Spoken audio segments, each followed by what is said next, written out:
네, 안녕하세요, 여러분. 이번 시간에는 지난 시간에 우리가 실시간 수업으로 생식과 유전, 두 번째 중단원 유전에 대한 내용을 같이 공부를 했었죠. 그 내용에 대해서 이번 시간에도 같이 이어서 수업을 진행을 해보도록 하겠습니다. 두 번째 중단원 유전에 대한 내용 같이 볼 거고요. 여러분들 교과서 176쪽에서 181쪽에 해당하는 범위라고 보시면 되겠습니다. 그래서 지난 시간과 마찬가지로 이번 시간의 학습 목표 역시 멘델 유전 실험의 의의와 원리를 우리가 파악을 하고 이 원리가 적용되고 있는 다양한 유전 현상에 대해서 같이 알아보는 시간을 갖도록 할 거예요. 우리가 지난 시간에 약간의 통신상의 오류가 있어서 이 학습지에 정리하는 내용이 잘 화면이 전달되지 못한 부분도 있는 것 같아서 이번 시간에는 우리가 저번 시간에 공부했었던 멘델의 유전 원리에 대한 내용, 우열의 원리와 분리의 법칙에 대한 내용을 같이 복습 삼아서 한 번 더 정리를 해보고요. 이번 시간에 독립의 법칙에 대한 내용까지 해서 멘델의 유전 원리에 대한 내용은 마무리를 짓도록 하겠습니다. 선생님이 이번 시간에는 이렇게 영상을 찍어서 영상을 통해서 수업을 진행을 할 거고요. 여러분들은 이 영상을 시청을 하면서 학습지에다가 내용을 잘 필기를 해줘서 과제가 있습니다. 그래서 필기사진 과제를 필기사진을 찍어서 구글 클래스룸에 첨부 파일을 집어넣고 과제를 제출을 완료해 주시면 되겠습니다. 그래서 이번 시간의 출석은 여러분들 필기사진이 제출이 되었는지를 통해서 출석 확인을 할 예정이니까 필기를 꼭 할 수 있도록 하시고요. 학습지가 인쇄가 안 되어 있는 친구들은 이 내용을 학습지에 해당하는 내용을 참고를 해서 화면을 보시면서 노트에 필기하셔서 노트에 필기한 내용을 사진으로 찍어서 과제로 제출하셔도 무방하겠습니다. 자, 그러면 유전 용어에 대한 것부터 하나하나 같이 정리를 해보도록 할게요. 우리가 물론 지난 시간에 이 다양한 유전 용어들에 대해서도 같이 정리를 했었습니다. 하지만 간략하게 복습한다라고 생각을 하면서 한 번 더 정리를 해보도록 하겠습니다. 자, 우리가 부모가 가지고 있는 형질이 자녀에게 전달되는 현상을 우리는 유전이라고 얘기를 했었죠. 그래서 부모로부터 어떤 부모의 특징을 자식이 물려받았을 때 우리는 유전이 되었다라고 얘기를 하는 겁니다. 그래서 여기에서 유전과 관련된 새로운 용어가 한 가지가 더 등장을 하게 되죠. 바로 형질이라는 단어가 등장을 했는데, 자, 형질이라는 것은 그럼 무엇을 의미하느냐? 생물이 가지고 있는 여러 가지 다양한 특징들을 우리는 형질이라고 얘기를 합니다. 예를 들어서 하면 모양이 둥글다, 모양이 주름지다, 생물의 모양이라든지 혹은 색깔이 어떻다라든지 또는 성질에 대한 것들, 이러한 다양한 특징을 생물이 가지고 있는 다양한 특징을 우리는 형질이라고 얘기를 하는 거고요. 이런 형질 중에서도 색이면 색, 모양이면 모양, 한 가지 종류의 형질에 대해서 서로 뚜렷하게 구별이 되는 것을 우리는 대립형질이라고 얘기를 하는 겁니다. 예를 들자면 우리가 완두의 색깔, 완두씨의 색깔을 비교를 해봤을 때 완두씨의 색깔이 노란색이다. 그리고 초록색이다. 노란색과 초록색은 서로 비슷해서 잘 구분이 가지 않는 색이 아니라 서로 뚜렷하게 구별이 되는 거죠. 또 우리가 모양으로 하다면 둥근 것과 그리고 주름진 것도 우리가 서로 비슷하게 생긴 게 아니라 뚜렷하게 서로 구별이 되고 있다라는 거죠. 이처럼 색이든 모양이든 단 한 가지 형질에 대해서 서로 뚜렷하게 구분이 되는 변이를 우리는 대립형질이라고 얘기를 하는 겁니다. 자, 두 번째로 또 다른 용어에 대해서 우리가 같이 정리를 해볼 건데요. 일단은 이 대립형질을 나타내는 것을 하기 위해서 네 번째 유전 용어죠. 유전자형이라는 이 용어에 대한 의미를 우리가 알 필요가 있겠습니다. 자, 이 용어에 대한 의미를 살펴보자면 유전자형이라는 것은 이 형질을 나타내는 생물의 특징을 나타내는 유전 정보를 담고 있는 그 유전자의 구성을 알파벳을 사용해서 기호로 표현한 것을 우리는 유전자형이라고 얘기를 합니다. 자, 구체적으로 우리가 일단은 저번 시간에 공부했던 내용에 대해서 잠깐 생각을 해보자면 우리가 지난 단원에서 상동염색체라는 것을 같이 공부를 했었죠. 엄마한테 받은 것과 그리고 아빠한테 받은 염색체가 서로 사람의 경우 쌍을 이루고 있다라고 얘기를 했었습니다. 그래서 지금 이 경우에 이 두 염색체는 서로 상동염색체에 해당이 되죠. 자, 이때 이 염색체 안에 유전 정보를 저장하고 있는 그것을 우리는 유전자라고 이야기를 했었죠. 그래서 이때 담겨 있는 이 유전자에 대해서 얘기를 해보자면, 자, 같은 위치에 생물의 똑같은 모양이라는 같은 형질을 나타낼 수 있는 유전 정보를 각각의 상동 염색체에 같은 위치에 저장이 되어 있습니다. 그래서 이거는 지금 선생님이 대문자로 표시한 대문자 R, 라지 R은 둥글다라는 유전 정보를 가지고 있고요. 그 다음에 스몰 R은 주름졌다라는 유전 정보를 갖고 있다라고 했을 때, 자, 둥글다라는 유전 정보와 그 다음에 주름지다라는 유전 정보를 각각 갖고 있는데 이 동일한 형질, 모양이라는 형질에 대한 유전 정보를 담고 있는 이 유전자는 상동 염색체에서 똑같은 위치에 위치를 하고 있습니다. 이때 우리가 이 기호를 지금 선생님이 라지 R과 스몰 R이라는 알파벳 기호를 이용을 해서 유전자의 구성을 표현을 하고 있는 거죠. 그래서 이때 이렇게 유전자의 구성, 서로 대립되는 형질을 나타내는 이 유전자의 구성을 우리는 이 유전자를 뭐라고 얘기를 하냐면 대립 유전자라고 얘기를 합니다. 대립 형질을 나타내는 정보를 담고 있는 유전자를 대립 유전자라고 얘기를 하는 거고요. 이 유전자 구성을 우리가 알파벳을 사용해서 알파벳 기호로서 우리가 표현한 것을 유전자형이라고 얘기를 하는 겁니다. 그래서 예를 들자면 지금 이쪽에 적힌 것과 같이 라지 R, 상동 염색체 모두 라지 R로 이루어진 유전자 구성을 띈 거죠. 라지 R, 스몰 R과 같이 이 유전자의 구성을 이렇게 기호로 알파벳을 사용해서 표현을 한 것을 우리는 유전자형이라고 얘기를 하는 겁니다. 자, 그 다음에 우리가 이렇게 알파벳 기호로 나타나는 것 말고 둥글다라든지 혹은 주름지다와 같이 우리가 겉으로 드러나는 모습을 나타내는 것, 겉으로 드러나는 형질을 표현한 것을 우리는 표현형이라고 얘기를 하는 겁니다. 표현형이라는 것은 겉으로 드러나게 되는 형질을 얘기하는 거예요. 둥글다, 주름지다, 혹은 초록색이다, 노란색이다와 같은 부분이 우리가 표현형에 해당한다라고 볼 수가 있겠죠. 자, 그 다음으로 우리가 정리할 용어는요. 한 가지 형질을 나타내는 유전자의 구성이 같은 개체를 우리는 뭐라고 얘기하냐면 순종이라고 얘기를 합니다. 자, 이게 도대체 무슨 말이냐? 한 가지 형질, 예를 들어서 모양이면 모양, 색깔이면 색깔이라든지 이 한 가지 형질을 나타내는 데에 있어서 유전자의 구성이 같다라고 지금 나타내고 있죠. 이게 무슨 말이냐 하면은 우리가 예를 들어서 지금 여기에서는 우리가 노란 색깔을 나타내는 유전자는 대문자 라지 Y로 적습니다. 이때 라지 Y 똑같이 대문자로만 구성이 된 거야. 또는 우리가 둥근 완두의 유전자형의 경우에는 둥근 완두라고 얘기를 했으면 둥근 완두의 순종 유전자형은 둥글다라는 라지 R로만 구성이 되어 있는 거죠. 그래서 라지 R로만 되어 있든지 혹은 스몰 R로만 구성이 되어 있든지 대문자끼리 소문자끼리, 즉 유전자의 구성, 둥근 것과 둥근 것 또는 주름진 것과 주름진 것, 노란색과 노란색 같은 형질을 나타내는 한 가지 모양이면 모양, 색이면 색깔에 대해서 똑같은 정보를 담고 있는 유전자의 구성이 같은 것끼리 이루어져 있는 개체를 우리는 순종이라고 하는 겁니다. 그래서 아까 우리가 여기서 위에서 유전자형에 대해서 같이 얘기를 해봤었는데요. 라지 R 그리고 스몰 R과 같이 동일한 정보, 동일한 구성으로 이루어져 있는 이런 개체가 바로 순종에 해당한다라고 볼 수가 있겠죠.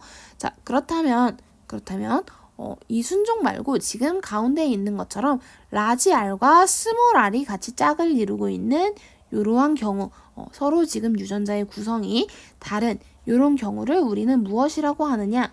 이런 것을 우리는 잡종이라고 얘기를 합니다. 잡종. 그래서 한 가지 형질을 나타내는 모양이면 모양이든 색이면 색이든 한 가지 형질을 나타내는 유전자의 구성이 다른 개체를 우리는 잡종이라고 얘기를 하는 겁니다. 잡종. 라고 이렇게 얘기를 해볼 수가 있겠죠. 자, 그 다음으로 우리가 하나의 형질에 대해서 모양이면 모양 혹은 색이면 색 이렇게 하나의 형질에 대해서 서로 다른 대립 형질을 지닌 순종끼리 같이 교배를 했을 때 자손 일대에서 나타나게 되는 형질. 자, 자손 일대에서 나타나는 형질을 우리는 우성이라고 얘기를 하고요.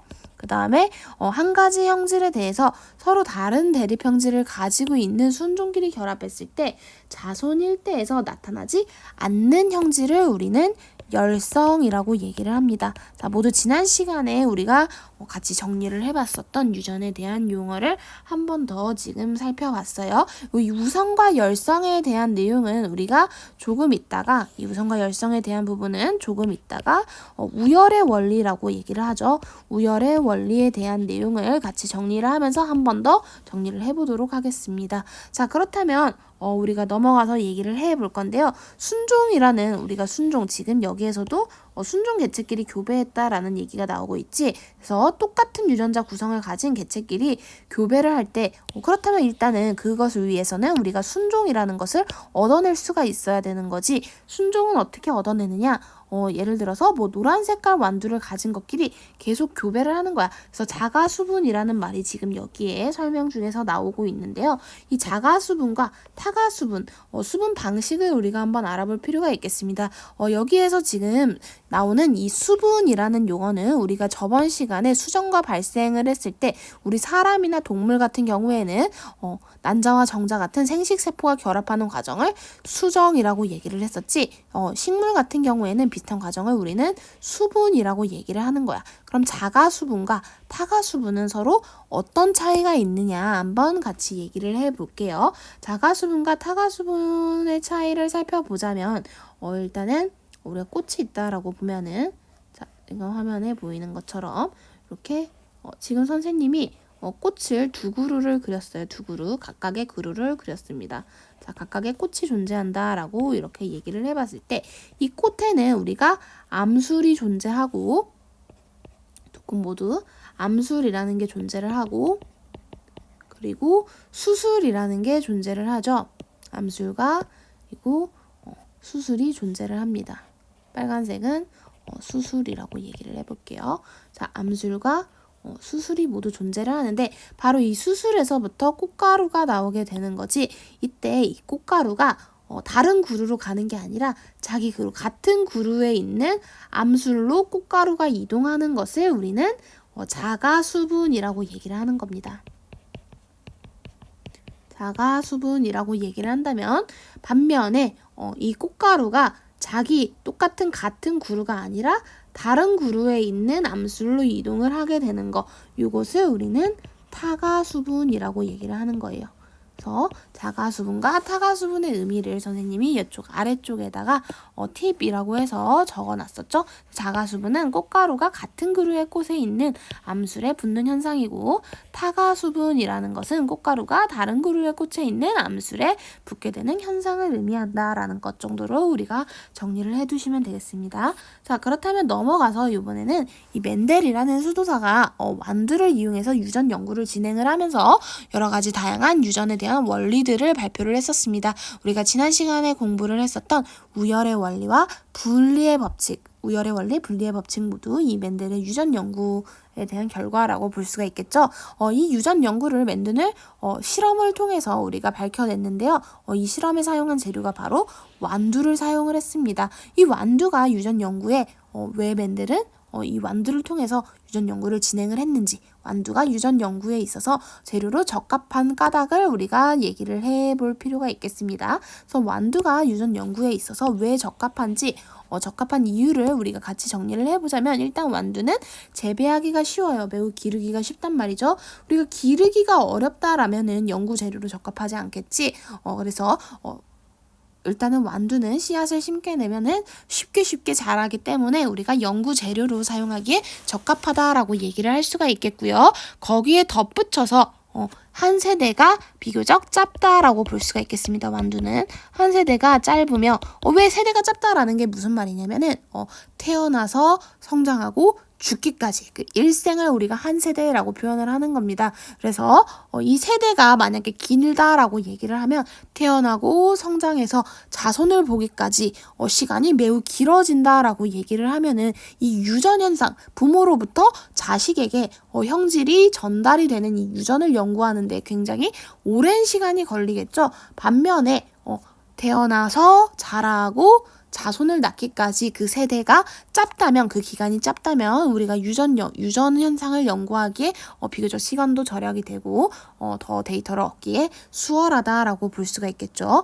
또 여기에 더해서 자손의 수가 매우 많다라는 겁니다. 이 완두는 자손의 수가 많아서 통계적으로 우리가 예를 들어서 어떠한 설문조사를 진행을 한다라고 했을 때 이 설문조사에 대한 참여한 사람의 숫자가 많으면 많을수록 우리가 해당하는 질문에 대한 데이터를 얻기가 더욱더 수월하겠지. 그리고 그 정보를 분석하는 게 더 정확한 분석값을 얻을 수가 있겠죠. 따라서 이 자손의 숫자, 완두의 경우에는 자손의 수가 많기 때문에 통계적으로 분석하는 데 있어서 매우 유리하다라고 우리가 얘기를 해볼 수가 있는 겁니다. 자, 또 다른 이유로는 이 이유가 지금 중요한 이유인데요. 어떤 거냐면 대립형질, 우리 아까 용어 배웠었죠? 대립형질이 매우 뚜렷하다라는 얘기입니다. 자, 대립형질이 뚜렷하다라는 얘기는 서로 명확하게 하나의 형질, 모양이면 모양, 색깔이면 색깔, 하나의 형질에 대해서 서로 뚜렷하게 구분이 되는 것들이 존재를 한다라는 얘기야. 그래서 이 대립형질이 뚜렷하기 때문에 교배를 했을 때 얻는 결과를 우리가 더욱더 분명하고 명확하게 해석할 수 있다라는 이유로 우리가 완두를 유전 연구의 재료로서 사용을 한다라는 얘기입니다. 자, 그렇다면 우리 여기에서 지금 대립형질이 뚜렷하다라고 얘기를 했는데요. 이게 대체 무슨 말이냐? 지금 선생님이 이 학습자 아래쪽에다가 멘델이 실험한 완두의 7가지 형질에 대한 내용을 같이 정리를 해봤습니다. 7가지 형질이라는 건 7가지 서로 다른 특징들을 얘기를 하는 거죠. 그래서 우리가 살펴보자면 C의 모양이라든지 모양이 둥글고 주름지다라는 거, 서로 비슷한 게 아니라 명확하게 구별이 되고 있죠. 또 C의 색깔, 노란색이다, 초록색이다 라는 거. 그 다음에 꽃의 색깔이 보라색이다, 흰색이다, 콩깍지가 매끈하다, 주름지다, 콩깍지의 색이 초록색이다, 노란색이다. 꽃이 어디에 피느냐?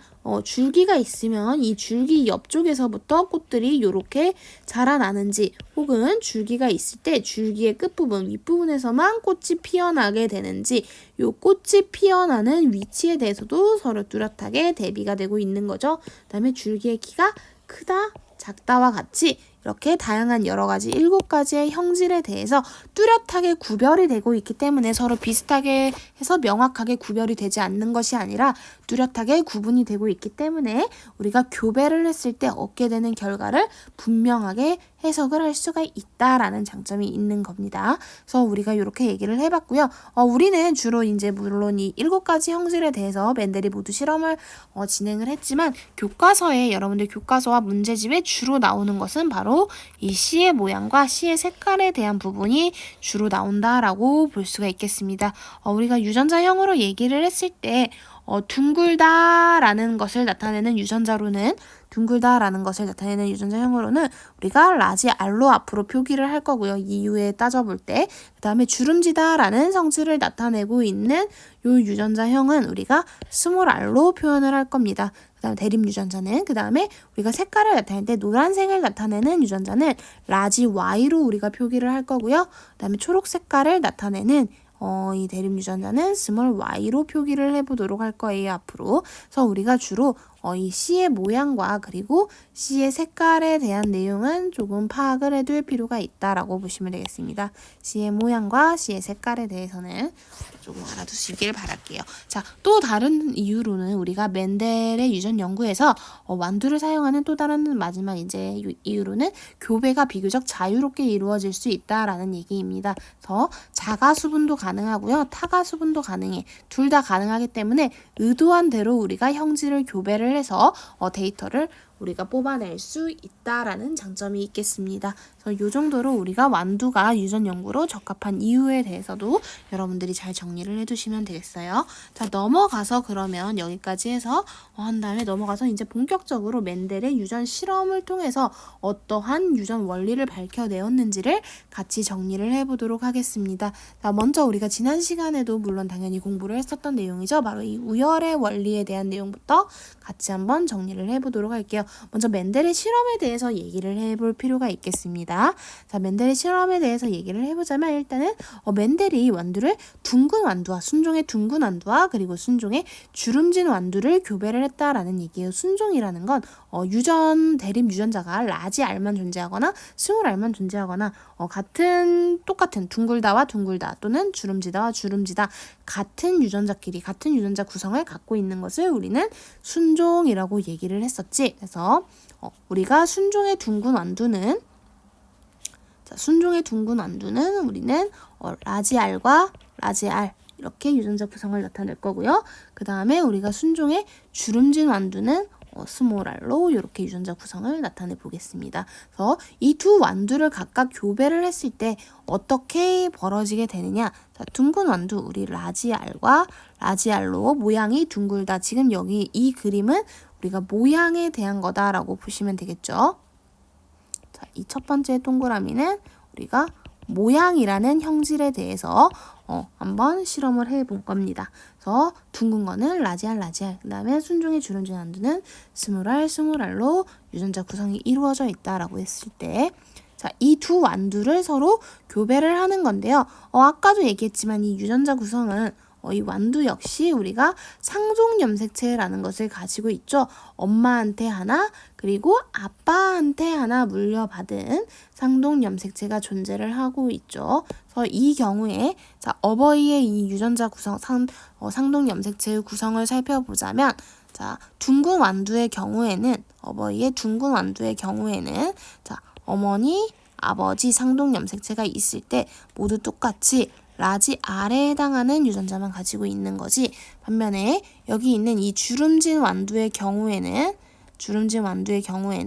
마찬가지로 똑같은 위치에 스몰 R에 해당하는 유전자 구성을 갖고 있는 거고 생식세포 분열이 일어날 때 감수 분열이 일어날 때 이 상동 염색체가 각각 분리가 되어서 들어가게 되면서 염색체 숫자가 반으로 줄어들게 된다라고 했죠. 그래서 이때 갖게 되는 요 둥근 완두의 생식세포의 경우에는 어떤 생식세포를 갖게 되든지 엄마 거든 아빠 거든 어쨌든 라지 R에 해당하는 유전자를 갖게 되는 거죠. 그 다음에 우리가 주름진 완두의 경우에는 엄마 거든 아빠 거든 스몰 R에 해당하는 유전자를 갖게 되는 거죠. 이 생식세포의 경우.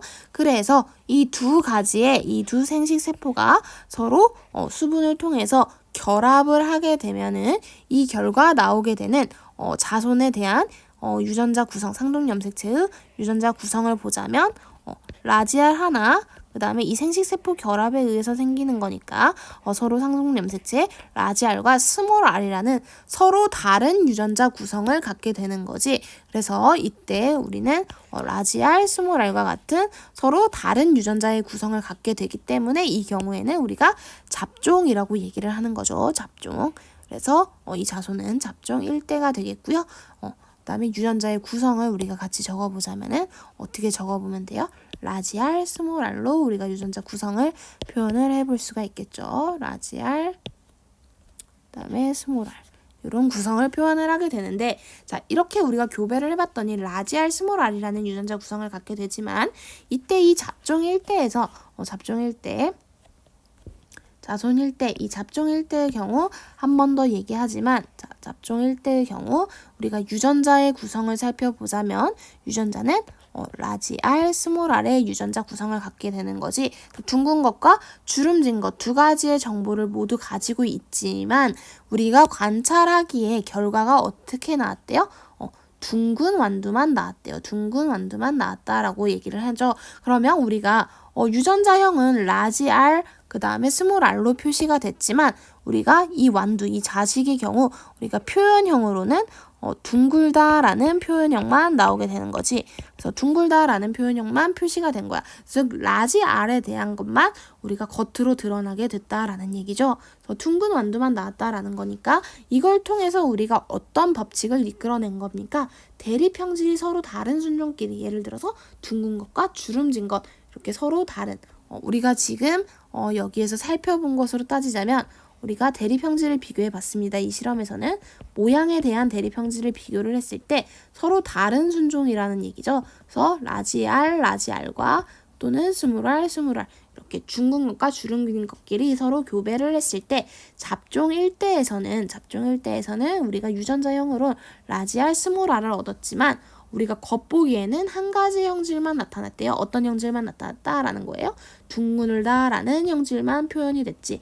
둥글다, 라지 R에 대한 형질만 표현된 거고 주름지다라는 형질은 겉으로 표현이 되지가 않았다라는 얘기야. 이때 잡종 1대에서 나타나게 되는 형질을 우리는 뭐라고 얘기하냐면 우성이라고 얘기를 합니다.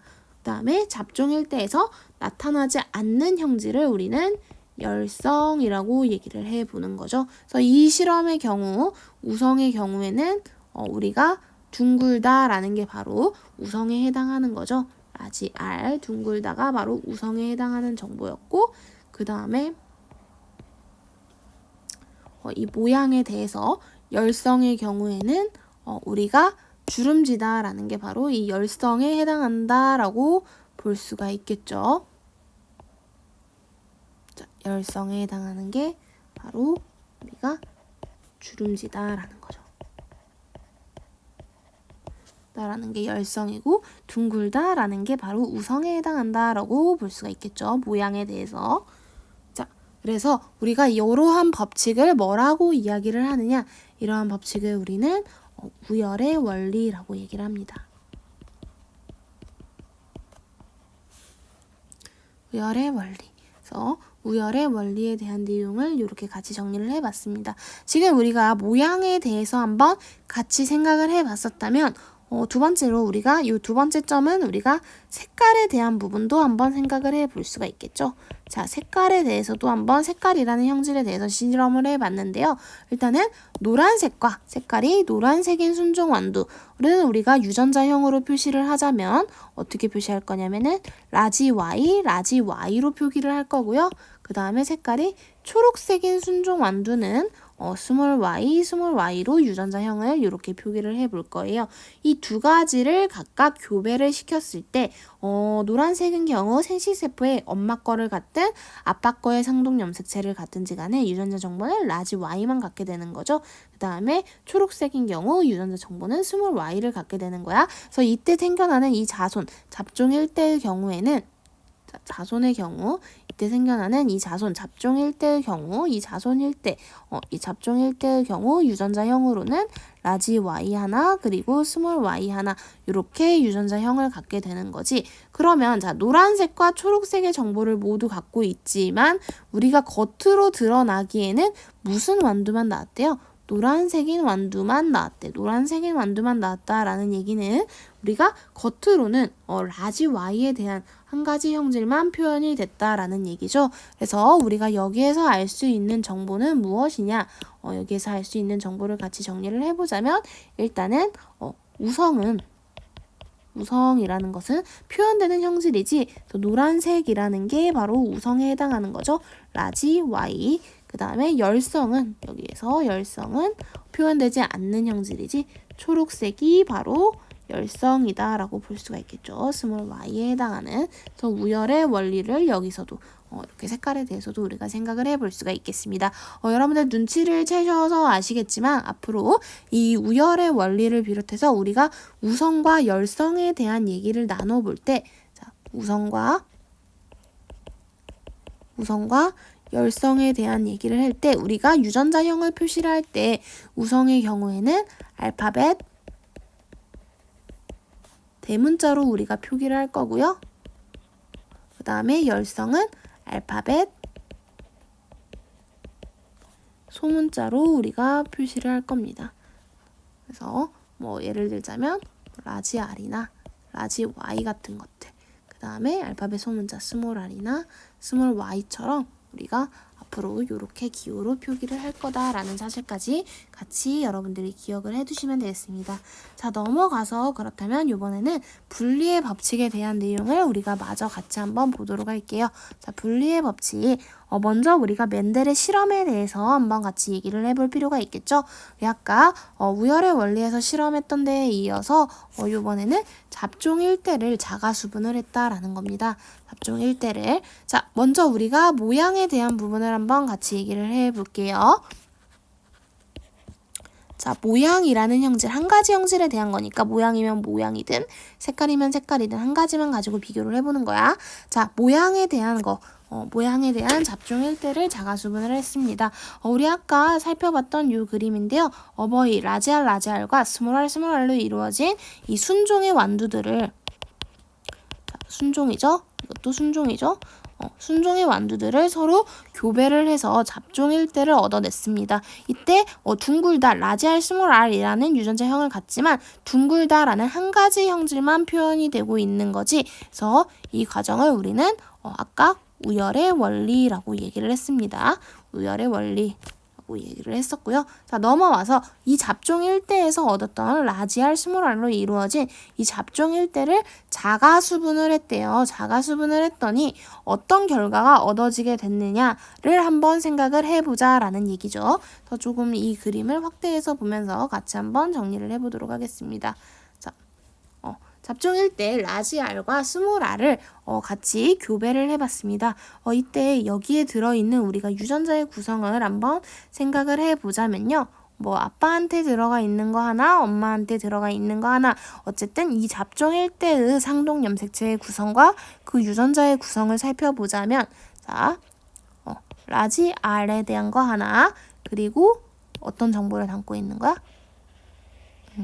똑같은 상동 염색체 같은 위치에는 스몰 r이라는 유전 정보를 갖고 있는 거죠. 그런데 이게 생식세포로 상동 염색체 분리를 통해서 라지 r이든 스몰 r이든 이 둥근 완두 하나에서 각각의 경우의 수가 나올 수가 있는 거지. 그래서 이때 나올 수 있는 이 경우의 수대로 생식세포 하나는 라지 r에 대한 정보를 가지고 있는 거고요. 또 다른 하나는 스몰 r에 대한 정보를 가지고 있는 거지. 이때 이 자가수분을 했으니까 이 자가수분된 거에서도 마찬가지로 우리가 똑같은 상동 염색체에서 라지알 하나, 그 다음에 상동 염색체 중에 다른 것 하나에는 스몰 r이라는 유전 정보를 갖고 있는 거죠. 이것도 마찬가지로 생식세포가 나누어서 들어가게 되면은 스몰 r에 대한 것과 그리고 라지 r에 대한 정보들이 나누어서 우리가 들어가게 되는 거지. 이때 서로 생식세포들이 어떤 생식세포와 만나게 되느냐에 따라서 어떻게 조합이 이루어지느냐에 따라서 다양한 유전자형과 표현형이 나타나게 된다라고 우리가 생각을 해볼 수가 있겠습니다. 지금 이 그림에 보면은 우리가 이걸 따져보기 위해서 이렇게 사각형을 그려서 우리가 생각을 해볼 건데요. 어떤 사각형이냐면 지금 선생님이 회색깔로 사각형을 표시를 하고 있는데요.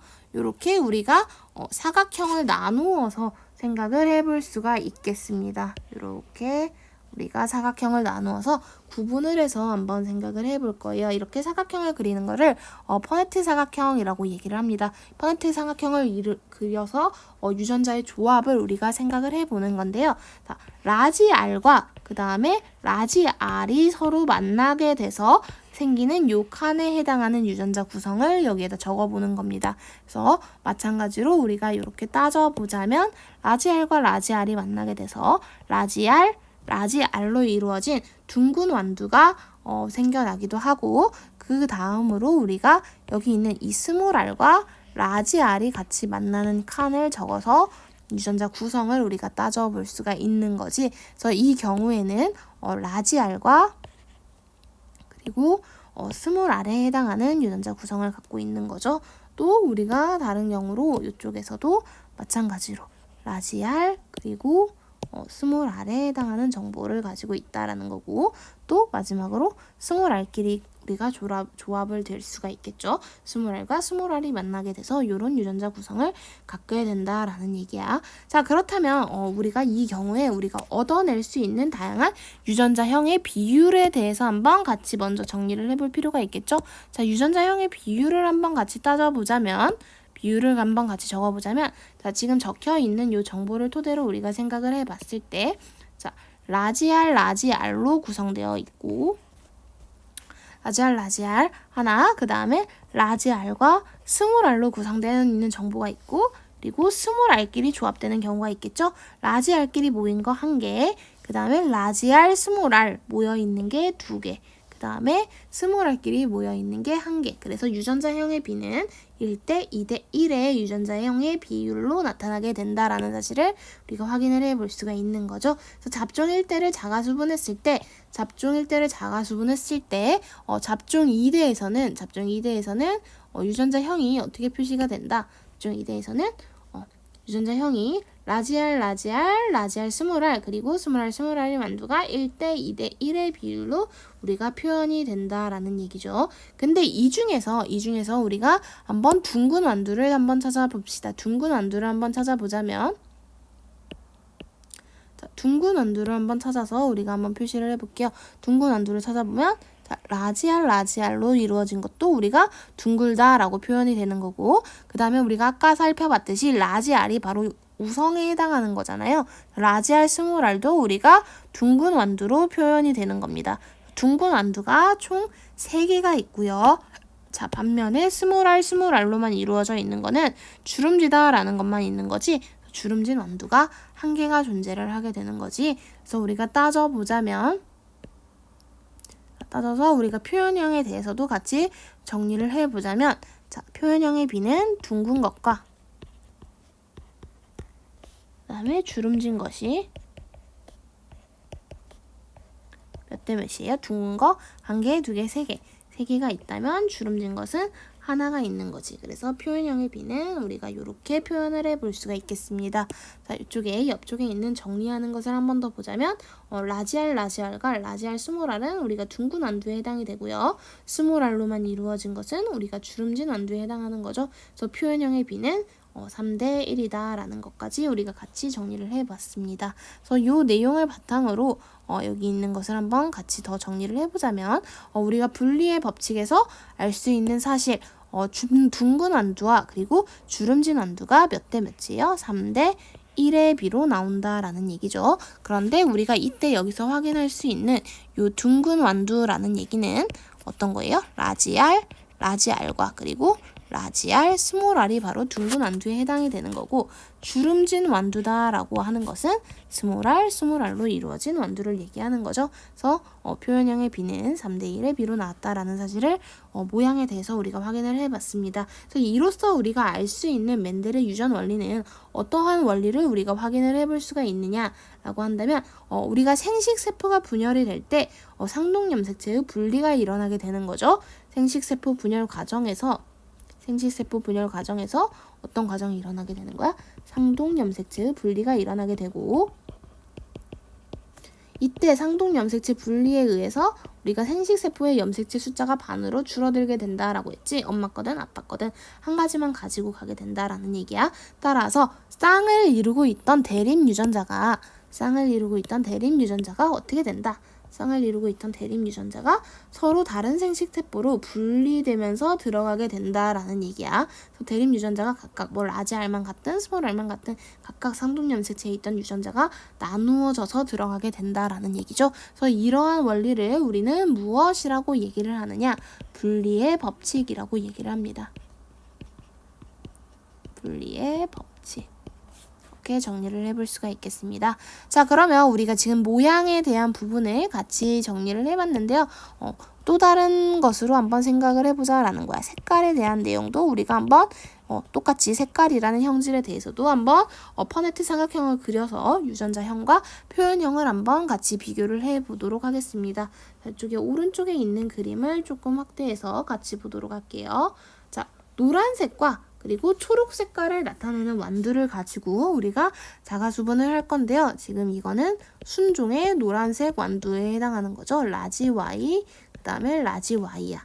라지 Y로 이루어진 순종의 완두이고요. 그 다음에 순종의 다른 유전자 구성을 갖고 있는 거지. 스몰 Y로 이루어진 이 순종의 완두를 각각 교배를 했더니 우리가 어떠한 결과가 나오는 거야? 잡종이 나오게 되는 거죠. 라지 Y 그리고 스몰 y를 갖는 잡종이 나타나게 되었습니다. 그래서 서로 다른 유전자 구성을 갖고 있기 때문에 잡종 1대가 생겨나게 됐고요. 자, 이 잡종 1대를 자가수분을 했다라는 얘기야. 이 잡종 1대를 자가수분을 했다라는 거죠. 그래서 이 말은 라지 y 그 다음에 스몰 y를 서로 같이 교배를 시켰다라는 얘기야. 교배를. 자, 교배를 했을 때 어떤 현상이 일어나게 되느냐? 우리가 이때 유전자 구성을 상동 염색체를 구성해서 따져보자면 자가수분을 했을 때 자, 라지 Y를 갖고 있는 요 염색체와 그 다음에 스몰 y를 갖고 있던 게 상동 염색체 분리가 일어나게 되면서 각각 따로따로 하나씩 들어가게 되는 거죠. 그래서 라지 y를 가질 수 있고 그 다음에 스몰 y를 가질 수가 있는 거지. 이렇게 우리가 분리를 해서 써볼 수가 있는 거죠. 이쪽에 있는 것도 마찬가지로 상동 염색체 분리에 의해서 라지 y라는 유전자와 그리고 스몰 y라는 유전자의 분리가 일어나게 되는 거죠. 생식세포가 일어나게 될 때. 그래서 이렇게 각각 나누어져서 들어가게 된다라는 게 바로 분리의 법칙에 해당하는 겁니다. 우리가 지금 여기에 있는 요런 형태, 요게 바로 지금 우리가 모세포라면 이게 세포 분열을 통해서 각각 나누어지게 들어간다라는 거지. 그래서 라지 y에 대한 것과 그 다음에 스몰 y에 대한 것만 둘 중에 하나만 가질 수 있게 이렇게 나누어져서 들어가게 된다라는 요 법칙이 바로 우리 뭐라고 얘기했어요? 분리의 법칙이다라고 얘기를 했었지. 이게 바로 분리의 법칙에 대한 내용이었습니다. 자, 어쨌든 이 내용을 생각을 하면서 우리가 퍼네트 삼각형을 그려서 얻게 되는 잡종 2대라고 할 수 있는 2대에 해당하는 자손의 염색체 구성을, 유전자 구성을 한번 우리가 정리를 해볼 수가 있겠죠. 자, 사각형을 그려서 마찬가지로 이렇게 사각형을 우리가 그려볼 수가 있겠죠. 자, 사각형을 이렇게 그려봐서 퍼네트 삼각형을 통해서 우리가 구성을 한번 같이 따져보겠습니다. 라지 Y와 라지 Y가 만나는 요 칸에서는 어떠한 염색체 구성을 나타내게 되는 거예요? 마찬가지로 라지 Y 같은 염색체의 구성을 나타내게 되는 거죠. 자, 그 다음에 라지 Y와 그 다음에 스몰 y가 만나게 되면은 라지 Y, 스몰 y라는 이러한 구성을 나타내게 되고 이쪽 칸도 마찬가지로 라지 Y, 스몰 y의 염색체 구성을 나타내게 되고 스몰 y와 스몰 y끼리만 만나서 이러한 구성을 나타낼 수도 있겠죠. 그래서 유전자형의 비를 우리가 같이 생각을 해서 답변을 적어보자라는 거죠. 유전자형의 비를 같이 적어보자면 자, 라지 y와 그 다음에 라지 y만 존재하거나 혹은 라지 y, 스몰 y로 존재하거나 혹은 스몰 y만 존재하는 이렇게 세 가지 형태의 유전자형이 존재하죠. 라지 y가 한 개, 라지 y, 스몰 y가 총 두 개가 존재하고 있고 스몰 y가 한 개가 존재하고 있지. 그래서 이 유전자의 형의 비율을 나타내자면 1대 2대 1의 비율로 우리가 나타나게 된다라는 얘기야. 자, 표현형은 겉으로 보이기에 어떤 색깔로 보이냐라는 얘기야. 그래서 표현형은 노란색이냐 그 다음에 초록색이냐로 우리가 생각을 해볼 수가 있겠죠. 자, 노란색과 초록색에 대해서 우리가 생각을 해보자면 노란색인 완두가 몇 개가 존재하는 거예요? 노란색인 완두가 한 개, 두 개, 세 개가 존재를 하는 거지. 그래서 노란색인 완두 3개, 그 다음에 초록색인 완두가 하나가 존재를 하는 거죠.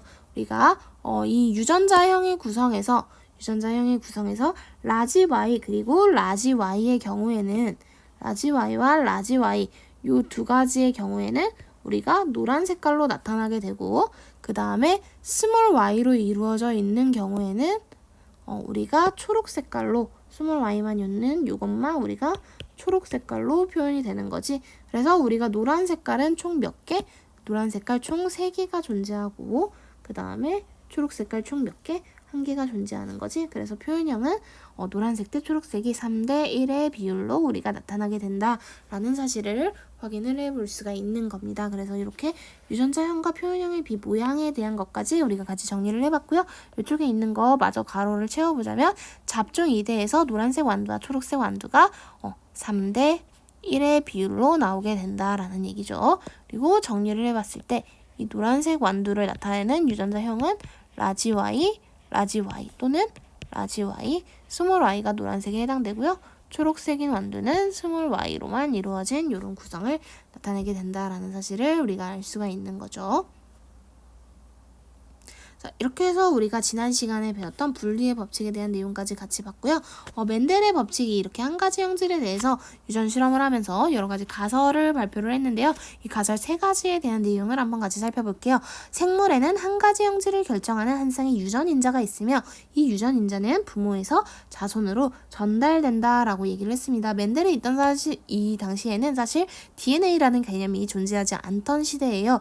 그렇다 보니까 유전자라는 개념이 없었는데요. 그래서 이 멘델은 이런 개념이 없었음에도 불구하고 이렇게 완두를 교배하는 실험을 통해서 뭔가 유전 물질을 전달하는 어떠한 특성한 인자가 존재를 한다라는 사실을 밝혀낸 거죠. 그래서 우리가 지금 여기에서 이 멘델의 유전 법칙에서 우리가 지금 얘기하고 있는 이 유전인자라는 것이 바로 우리가 흔히 지금 요즘에 알고 있던 유전자를 뜻한다라고 우리가 생각을 하시면 되겠습니다. 유전자를 얘기한다라는 거 우리가 알 수 있다라는 얘기죠. 자, 두 번째 가설을 한번 같이 살펴보자면 한 쌍을 이루고 있는 유전인자가 서로 다를 때 하나의 유전인자만 형질로 표현되며 나머지 인자는 표현되지 않는다라고 했죠. 우리가 서로 쌍을 이루는 이 상동염색체 안에 들어있는 유전 정보, 서로 한 쌍을 이루는 유전인자, 한 쌍을 이루고 있는 이 유전인자가 바로 우리가 알고 있는 대립유전자죠. 대립유전자. 대립유전자를 나타내고 있고, 자, 서로 이 상을 이루고 있는 이 대립유전자가 서로 다를 때 하나의 유전자만 형질로 표현이 된다라고 얘기를 하고 있습니다. 자, 이때 우리가 형질로 표현이 되는 이 유전자를 우리는 뭐라고 얘기하는 거야? 형질로 표현되는 것을 우리는 우성이라고 얘기를 하고, 그 다음에 나머지는 우리가 형질로 표현이 되지 않는다. 나머지 인자는 표현되지 않는다라고 했을 때 이때 이 표현되지 않는 것을 우리는 열성이라고 얘기를 하는 거죠. 그래서 우성과 열성에 대해서 우리가 밝혀낸 거지 하나만 표현된다라는 거. 요 법칙은 무슨 원리와 관련이 있는 거야? 우열의 원리와 관련이 있다라는 거지.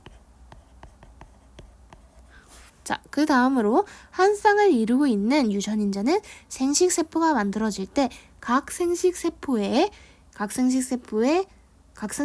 나누어서 들어가게 되고 생식세포가 수정될 때 다시 쌍을 이루게 된다라고 지금 얘기를 하고 있는 거죠. 그래서 나누어질 때 각각 생식세포로 분리돼서 나누어 들어가게 되고 수정될 때 다시 합쳐지게 된다라는 거죠. 요 세 번째 가설은 바로 분리의 법칙을 설명했다라는 것을 우리가 알 수가 있는 거죠. 그래서 이렇게 멘델이 완두를 통해서 유전 연구를 하고 이 실험 결과를 해석해서 다양한 유전의 법칙을 우리가 만들어냈다라는 데 커다란 의의가 있다라고 생각을 해볼 수가 있겠습니다. 자, 다음으로 넘어가서 이번에는 형질을 두 가지를 동시에 같이 비교를 해보는 겁니다. 그래서 두 가지 형질에 대한 유전 실험을 같이 한번 살펴볼 거예요. 두 가지 형질에 대한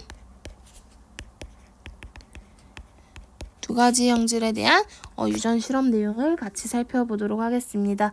자, 우리가 여기에서 어버이와 그리고 잡종, 자손에 해당하는 것들의 우리 유전자의 구성, 염색체의 구성을 조금 살펴볼 필요가 있겠습니다. 생식세포의 구성을. 자, 먼저 우리가 지금 모양과 우리가 지금 살펴볼 요 실험에서 확인할 수 있는 두 가지 형질이라는 것은 모양에 대한 것과 그 다음에 색깔에 대한 것, 이 두 가지를 동시에 같이 유전되는 거를 한번 따져보는 거예요. 그래서 순종의 둥글고 노란색의 만두와 순종의 주름지고 초록색의 만두를 교배해서 잡종 일대를 얻고 이 잡종 일대를 자가수분을 했을 때 잡종 이대에서 어떠한 완두들이 나타나게 되는지 잡종 이대를 관찰을 해본 거죠. 그래서 이 실험에 대한 내용을 먼저 우리 퍼네트 사각형에 대한 그림을 같이 보면서 얘기를 해볼 건데요. 먼저 우리 어버이에 대한 유전자의 구성을 한번 생각을 해볼 수가 있겠습니다. 자, 한번 염색체의 구성을, 상동염색체의 구성을 한번 생각을 해보자면 그림이 조금 복잡할 수 있어요. 어버이에 대한 구성을 먼저 한번 얘기를 해볼게요. 자, 둥글고 노란색이다 라고 했죠. 그래서 이 어버이의 경우에는 자, 상동염색체 모양을 나타내고 있는 요 상동염색체에 모두 둥글다라는 정보만 가지고 있는 거지. 반면에 노란 색깔을 나타내는 요 상동염색체의 경우에는 사이즈를 조금 작게 그려볼게요. 그래서 이 색깔을 나타내는 것은 우리가 라지 Y라는 정보를 가지고 있는 거야. 그런데 자, 이 어버이가 생식세포로 나누어 들어가게 되는 거야. 상동염색체의 분리가 일어나는 거죠. 그래서 이 빨간색 라지 R 모양에 대한 것도 한 개만, 색깔에 대한 것도 한 개만 갖게 되는 거지. 그래서 이때 갖게 되는 이 생식세포의 경우에는 어떠한 형태를 가지고 있는 거야? 이 생식세포의 경우 자, 모양에 대한 거 한 개만 갖게 되는 거고, 그 다음에 색깔에 대한 것도 한 개만 갖게 되는 거죠. 그래서 모양에 대한 거, 색깔에 대한 거, 이러한 형태의 생식세포가 만들어지게 되는 거죠. 자, 반면에 우리 어버이 주름지고 초록색인 거를 한번 생각을 해보자면, 자, 우리가 상동염색체의 구성을 봤을 때 스몰 r, 그리고 스몰 r에 해당하는 요 염색체와 그 다음에 초록색인 거, 색깔은 조금 더 작게 나타낼 거예요. 자, 초록색인 거 같이 비교하자면 자, 스몰 y 그리고 스몰 y에 해당하는 이러한 형태의 염색체 구성을 갖고 있고, 이게 생식세포로 갈 때 모양에 대한 거 하나, 그 다음에 색깔에 대한 거 하나씩만 들어가게 되는 거죠. 그래서 이 경우에는 생식세포가 스몰 r 그리고 스몰 y 요런 형태의 염색체 구성을 갖게 되는 거지. 그래서 이것들을 같이 이 생식세포의 결합에 의해서 잡종 일대가 생겨나게 되는 거죠. 그래서 이때 이 잡종 일대의 경우에는 우리가 염색체의 구성을 비교를 해봤을 때 어떠한 형태를 나타나게 되는 거야? 라지 R 그리고 모양에 대한 거 라지 R과 스몰 R이 모두 존재하게 되고, 그리고 색깔에 대한 것도 어떻게 존재하게 돼요? 라지 Y 그리고 스몰 y 이러한 염색체의 구성을 갖게 된다라는 얘기죠.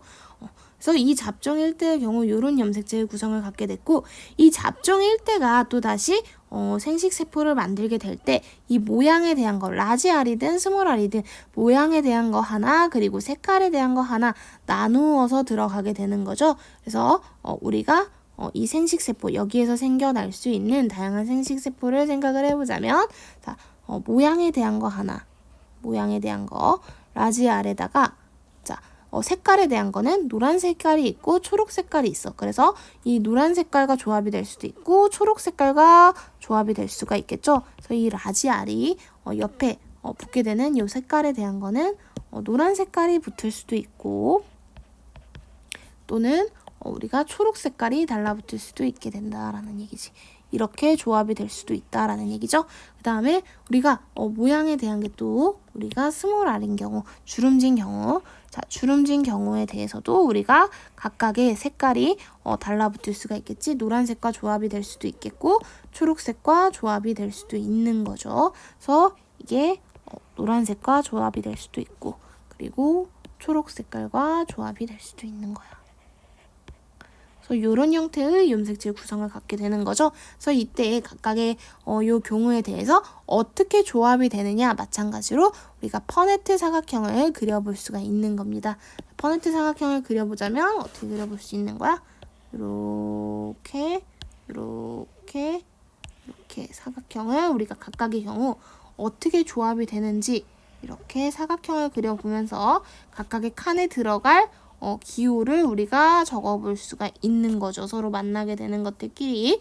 그래서 적어보자면 우리가 이렇게 표현을 해볼 수가 있다라는 얘기입니다. 그래서 이러한 구성을 우리가 이렇게 나타냈을 때 어떻게 이루어지게 되는지 각각의 구성 라지 R, 라지 Y 이렇게 구성이 될 수도 있겠고, 또 만나게 되면 여기 있는 라지 R, 스몰 y와 그 다음에 라지 R, 라지 Y가 서로 만나게 되면 라지 R 2개, 그 다음에 라지 Y, 스몰 y 우리가 이런 식으로 이렇게 퍼네트 사각형을 마저 완성을 해볼 수가 있는 거죠. 그래서 이 완성된 결과를 가지고 우리가 표현형의 비와 유전자형의 비를 한번 같이 생각을 해볼 거예요. 이 내용을 보면서. 자, 먼저 우리가 표현형의 비를 한번 생각을 해볼 건데요. 유전자형이라는 말은 취소. 표현형의 비를 한번 생각을 해볼 건데요. 먼저 모양에 대해서 우리가 한번 생각을 해볼 겁니다. 자, 완두씨의 모양에 대한 표현형의 비. 모양에 대한 표현형의 비를 한번 같이 얘기를 해볼게요. 자, 모양은 우리가 둥글거나 주름지거나에 해당하는 거죠. 그래서 둥근 모양과 주름진 모양을 한번 개수를 한번 파악을 해보는 거야. 자, 둥글다라는 얘기는 우리가 라지 R이라는 거고, 주름지다라는 거는 스몰 R만 존재를 해야만 주름진 모양이 되는 거죠. 그래서 이 둥글다라는 것은 우리가 유전자형으로 표시를 하자면, 유전자형으로 우리가 얘기를 해보자면, 우리가 둥근 모양을 갖기 위해서는 라지 R, 라지 R끼리 모여 있든가, 혹은 라지 R, 스몰 R이 같이 모여 있는 거지. 그럼 주름진 모양은 스몰 R, 스몰 R로 이루어진 것들을 찾아보면 되겠습니다. 그래서 모양에 대한 이 염색체의 구성을 찾아봤을 때, 자, 먼저 우리가 둥근 것을 한번 같이 찾아볼게요. 둥근 것을 한번 같이 표현을 해보자면 어떤 것들이 둥근 거야? 자, 하나, 둘, 셋, 넷, 다섯, 여섯, 일곱, 여덟, 아홉, 열, 열하나, 열둘, 총 12개가 나왔죠. 둥근 모양 12개. 자, 둥근 모양이 12개가 나오게 됐고, 그 다음에 주름진 모양은 몇 개가 나오게 되는지, 주름진 모양 스몰 R로만 이루어져 있는 거죠. 그래서 주름진 모양은 하나, 그 다음에 둘, 셋, 넷, 4개가 나왔어. 그래서 12개 대 4개죠. 4로 약분하면 몇 대 몇이 되는 거야? 3대 1이 된다라고 우리가 얘기를 해볼 수가 있는 겁니다. 자, 그렇다면 요번에는 색깔에 대한 표현형의 비를 한번 생각을 해볼 거야. 색깔에 대한 부분, 노란색이냐 초록색이냐 라는 거지. 우리가 노란색인 경우에는 우리가 어떠한 구성을 갖고 있다라고 볼 수가 있습니까?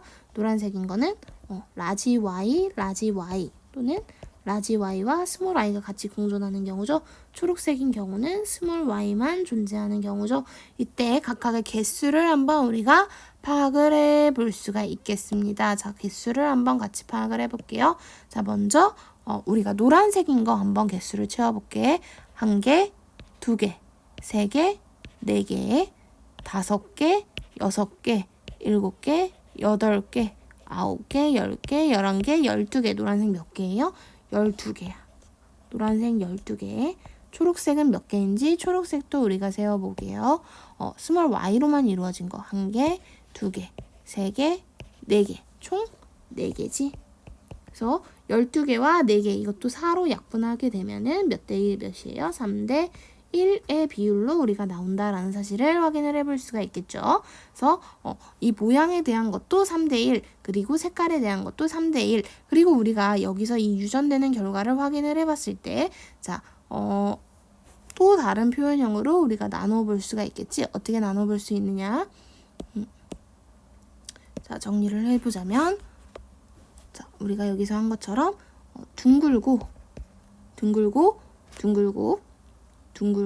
노란색인 거, 둥글고 노란색인 완두, 그 다음에 자, 둥글고 초록색인 완두, 그리고 주름지고 노란색인 완두, 그리고 주름지고 초록색인 완두의 비율을 우리가 구해보자라는 얘기야. 자, 둥글고 노란색인 거 몇 개 있어요? 하나, 둘, 하나, 둥글고 노란색인 거 하나, 둘, 셋, 넷, 다섯, 여섯, 일곱, 여덟, 9개가 있지? 둥글고 노란색인 거 9개가 있고, 자, 둥글고 초록색인 거 몇 개 있어요? 하나, 둘, 셋, 3개가 존재하고, 자, 주름지고 노란색인 거 하나, 둘, 셋, 3개가 존재하고, 주름지면서 초록색인 거 몇 개 있어요? 1개가 있죠? 그래서 우리가 이러한 비율로 나타나게 된다라는 사실도 확인을 해볼 수가 있는 거죠. 정리하자면 노란색인 완두, 자, 둥글고 노란색인 완두, 둥글고 초록색인 완두, 주름지고 노란색인 완두, 주름지고 초록색인 완두가 9대 3대 3대 1의 비율로 분리되어서 나타나게 된다라는 사실을 우리가 확인을 해볼 수가 있는 겁니다. 자, 이렇게 분리가 되어서 나타냈고, 이때 모양과 색깔이라는 것은 서로 상호 간의 영향을 주고받지 않는다라는 사실을 우리가 확인을 해볼 수가 있는 거예요. 서로 영향이 없다라는 사실. 서로 영향을 주고받지 못한다라는 사실을 확인을 해볼 수가 있었습니다. 자, 그렇다면 여기에 들어갈 말 먼저 적어보자면은 우리가 9대 3대 3대 1의 비로 나타난다라는 사실을 아까 확인을 해봤었지. 이를 통해서 우리가 확인을 할 수 있는 것은 두 쌍 이상의 대립 유전자가 서로 영향을 미치지 않고, 자, 두 쌍 이상의 대립 유전자가 서로 영향을 미치지 않는다라고 얘기를 했는데요. 자, 이때 말하는 이 두 쌍 이상의 대립 유전자, 두 쌍 이상의 이 대립 유전자라는 것은 무엇을 의미하는 거야? 대립 형질, 모양이면 모양, 그리고 색깔, 모양과 색깔에 대한 게 각각 서로 영향을 미치지 않고 각각 분리의 법칙에 따라서 생식세포로 나누어지게 되면서 유전이 된다라는 얘기지. 그래서 서로 각각의 분리의 법칙에 따라서 유전되게 되는 이 원리, 우리가 이것을 뭐라고 얘기하냐면 독립의 법칙, 서로 영향을 주고받지 않는다라는 얘기야. 서로 독립적으로 작용한다라고 해서 독립의 법칙이라고 얘기를 하는 겁니다. 자, 그래서 이렇게 우리가 내용을 같이 정리를 해봤어요. 자, 넘어가서 그렇다면 이 멘델 유전 실험이 어떠한 의미를 갖고 있는지, 멘델 유전 실험이 지니고 있는 의의에 대한 얘기를 해보고 이번 시간에 같이 마무리하도록 하겠습니다. 자, 일단은 멘델의 유전 실험을 우리가 지금까지 쭉 살펴본 결과 어떠한 생명체가 가지고 있는 모양이면 모양, 색이면 색, 이 특징이 뒤섞어서 물감처럼 섞이게 되면서 유전되지 않는다라는 사실을 우리가 확인을 해볼 수가 있었고요. 그리고 이 사람이 이 시대에는 유전자라는 DNA라는 개념이 없었음에도 불구하고 우리가 유전 인자를 바탕으로 유전 원리를 설명을 했죠. 그래서 유전자라는 개념을 생각을 해냈다라는 사실을 우리가 알 수가 있는 거죠. 그 다음에 멘델의 유전 원리는 오늘날 다양한 유전 현상을 설명하는 기본 원리로서 여전히 통용이 되고 있다라는 사실을 알 수가 있습니다. 하지만 이 멘델의 유전 실험이 지니고 있는 한계도 분명해요. 그래서 여기에다 추가적으로 한 가지만 더 덧붙여보자면 한계도 존재를 한다라는 얘기야. 그래서 한계는 어떤 한계가 존재하냐면 중간 유전이라는 게 있어요. 중간 유전. 우리가 우열의 원리에 따라서 형질이 물감처럼 뒤섞이지 않는다라고 얘기를 했었지. 우열의 원리에 따라서 하나의 형질은 하나는 표시가 되고 다른 하나의 유전 정보는 표시가 되지 않는 거야. 우성과 열성이 있다라는 것을 우리가 얘기를 했었습니다. 이 멘델의 유전 실험에서. 그런데 이 한계에서 우리가 중간 유전이라는 선생님이 표현을 사용을 했는데요. 우리가 분꽃이라는 꽃이 있어. 이 분꽃이라는 것을 완두를 실험하듯이 교배해가면서 우리가 자손을 관찰을 해봤어요. 그랬더니 우리가 분꽃은 분꽃을 가지고 실험을 했는데요. 빨간색 분꽃과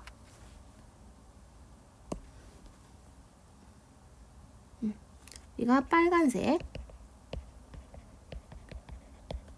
빨간색 분꽃과 지금 이거는 어버이에 해당하는 겁니다.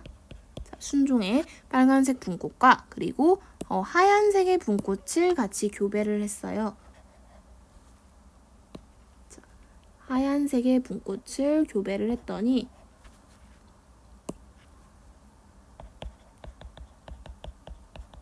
순종의 하얀색 분꽃을 같이 교배를 했어. 같이 수분을 시켜봤더니 어떠한 일이 벌어지게 됐느냐. 이 두 개를 같이 교배를 한 결과 나오게 되는 이 자손은 어떻게 되는 거야? 유전자형을 표시를 하자면 빨간 색깔을 나타내는 요 라지알과 빨간 색깔을 나타내는 요 라지알과 그 다음에 하얀 색깔을 나타내는 라지 W가 같이 공존을 하게 되는 거지. 근데 요런 유전자의 구성을 나타냈는데 이 꽃의 색깔을 확인해 봤더니 이 꽃의 색깔이 무슨 색으로 나타났느냐라고 한다면 이 꽃의 색깔이 우리가 분홍 색깔 분꽃이 나타나게 돼버렸다라는 얘기야. 분홍색으로 나타나게 됐다라는 얘기야. 그러면 우리가 아까 여기서 물감이 형질처럼 뒤섞여서 나타나지 않는다. 우열의 원리에 따르면 빨간색만 나타나든지 하얀색만 나타나든지 빨간색이든 하얀색이든 한 가지 형질이 표시가 돼야 되는데 빨간색과 하얀색이 섞여 있는 요 중간색인 분홍 색깔의 꽃이 나타나게 됐다라는 얘기야. 그래서 이 경우에는 우리가 무엇을 얘기하냐면은 어떠한 특정의 우성과 그 다음에 열성이 구분되지 않는 거야. 뚜렷하지 않고 뚜렷하게 않다라는 얘기야. 그래서 우리가 앞서서 배웠던 이 우열의 원리에 위배가 되는 이러한 사례가 발견이 된 거죠. 이 잡종일 때 우열의 원리에 우리가 위배되는 이런 사례가 발생이 됐고 이게 바로 멘델의 유전 법칙이 지니는 한계라고 볼 수가 있겠습니다. 하지만 여전히 이 우열의 법칙 완두처럼 우열의 법칙이 적용되는 경우도 많기 때문에 멘델의 유전 원리는 오늘날에도 굉장히 이런 다양한 유전 현상을 설명할 수 있는 뼈대가 되어주고 있다라고 얘기를 해볼 수가 있겠습니다. 이것은 중간 유전 참고적으로 이 정도로만 우리가 정리를 해두시면 되겠습니다. 자, 이렇게 해서 우리가 이번 시간에 내용을 멘델의 유전 원리에 대한 내용까지 해서 같이 마무리를 짓도록 할게요. 여러분들 이번 시간 모두 수고하셨고요. 필기 내용 과제로 사진 찍어서 구글 클래스룸에 제출을 해주시면 되겠습니다. 자, 다음 시간에는 사람의 다양한 형질에 대한 내용, 이 유전의 원리를 적용할 수 있는 다양한 형질을 실제 사례를 우리가 한번 생각을 해보도록 할게요. 자, 모두 수고하셨습니다.